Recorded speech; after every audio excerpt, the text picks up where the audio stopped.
ভাইয়ের মাথাটা হইলো বড়, তো এই লেগে একটু বাড়াই লইলাম। আজকের জন্য টার্গেট 400 টাকা কামানো। 400 টাকা কামাইয়া তারপর বাসায় ঢুকতে হবে। তো সকালে আর দেখাইতে পারলাম না, এখন যাইতেছি হলো বসুন্ধরা যাইতেছি। সকালে আর কোনো ট্রিপ টুপ পাই নাই, বসুন্ধরা যাইতেছি ইনড্রাইভের মাধ্যমে। 230 টাকা বাইরে পিক করি, তারপর আপনার হলো কথা কমনে, কোনো বাড়তি কথা নাই। আমরা ইয়া দিয়ে ঢুকতে পারবো না ভাই, ওই যে বসুন্ধরার ইয়া দিয়ে ঢোকা যায় তো না? হ্যাঁ, কুড়িলে ওই যে বাম পাশের ইয়া দিয়ে ঢোকা যায় তো না ভাই? ওকে ওকে ওকে, হ্যাঁ ঠিক আছে।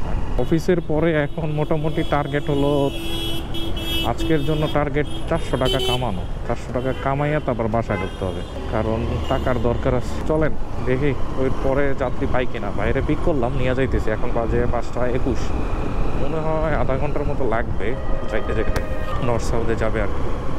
এখন আর আগের মতো ভিডিও পান না হলো, কারণ কি জানেন, যেটা হলো অন্ধকার হইয়া যায়। তো অফিসের পরে রাইড দেই, টুকটাক দেই, 2-1টা দেই, কিন্তু ওগুলো অন্ধকারের ভিতরে আর আপলোড দিতে মন চায় না, এই কারণে আর দেওয়া হয় না। হ্যাঁ ভাইয়া ঠিক আছে ভাইয়া, থ্যাংক ইউ ভাইয়া। এটা আর বন্ধ করতে পারবে না না ঘাটপাড়ার এই রোডটা? না বন্ধ করে দিছিল তো আন্দোলনের পরে। না আন্দোলনের পর তো জানি, তো এরপরে আর তো বন্ধ করতে পারবে না মনে হয় না। তো বাইরে নামাই দিলাম, 250 টাকা দিছে ভাইয়া বিল দেখলাম। যাই হোক, 230 টাকা দেওয়ার কথা, 20 টাকা বেশি দিছে, আলহামদুলিল্লাহ। চলেন সামনে। আমি এখন বসুন্ধরার ভিতরে আছি, তো এই জায়গা দিয়ে আমি এখন উত্তরা ট্রিপ পাবো শিওর থাকেন। আর একটা উত্তরা ট্রিপই ধরার আশায় আছি। আমি পুরো লালের ভিতরে আছি, দেখি ট্রিপ পাই কিনা। তো কাহিনী হয়েছে, আমি এই যে আইউবির এই পাশে বসেছিলাম, বসে থাকার পরে বললাম না যে 400 টাকা কামাবো আজকে। তো একটা কল আসছে মিরপুর DOHS এর, ওনাকে পিক করতে চাইতেছি। 140 টাকা ধরেন, 150 টাকা তো রাখবো। আগেরটা পাইছি 250, আর এটা দিয়ে পাবো হলো 150। তো হয়ে গেল আমার 400 টাকা। চলেন ভাইয়ের আগে রিসিভ করি। এখন ঘড়িতে বাজে 6:19। ওনার ওই জায়গা থেকে যে জায়গা যাবো 10 কিলোর মতো রাস্তা দেখলাম। দেখ 14 টাকা করে পড়ছে কিলো, কি করব, যাইনি আর। ফুটেজগুলো হয়ে যাইতেছি কি অন্ধকারের মধ্যে। তো আইসা পড়ছি লোকেশনে, তো বাইরে পিক করি, তারপর আপনার কথা মনে দেখি। ভাইয়া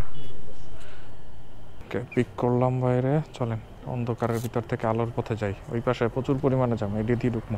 ভাই হেলমেটটা লাগাই লইয়ান, নাইলে মামলা দিব বুঝছেন। তো ভাইয়ের মাথাটা হইলো বড়, তো এই লেগে একটু বাড়াই লইলাম বুঝছেন। ভাই গেছেন আবার সিগারেট আনতে, আনুক দেখি বাড়াইছি। আর পথে আর বাড়ান যাইবে না মনে হয়। ওকে চলেন, 140 টাকার ভাড়া দিই, 50 টাকা নেওয়া যায় কিনা নামাই, তারপর কথা কমনে। এখন বাজে ঘড়িতে অনেক সময় লেট করে উনি বাইরেছে আর কি, 6:29 বাজে। চলেন ভাই, কয় না যে আল্লাহর কাম আল্লাহ করে। ভাই ওই সাইডে যে কি পরিমাণে জ্যাম, মানে কুড়িলের ওই পাশে বসুন্ধরা দিয়ে বাইরানোর সময় বাইরে ভাই। আর একদিন তো আমি পাইছিলাম, এইবার এই পাশ দিয়েই বাইরেই গেলাম, একটা বুদ্ধিমানী কাম করলাম, আর ভালো একটা যাত্রী মিলাই দিল এই পাশ দিয়েই।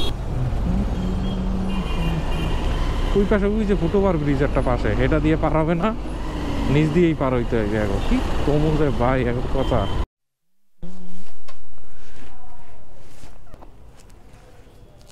ভাইটা নামাইলাম, নামানোর পরে আমার বিল দিল হলো 150 টাকা।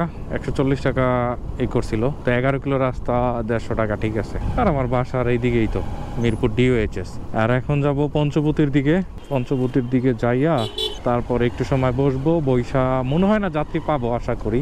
আসলে হয় না, কারণ অনেক সিরিয়াল থাকে, মানুষজন বৈশা থাকে। আমি এখন চাকরি করি,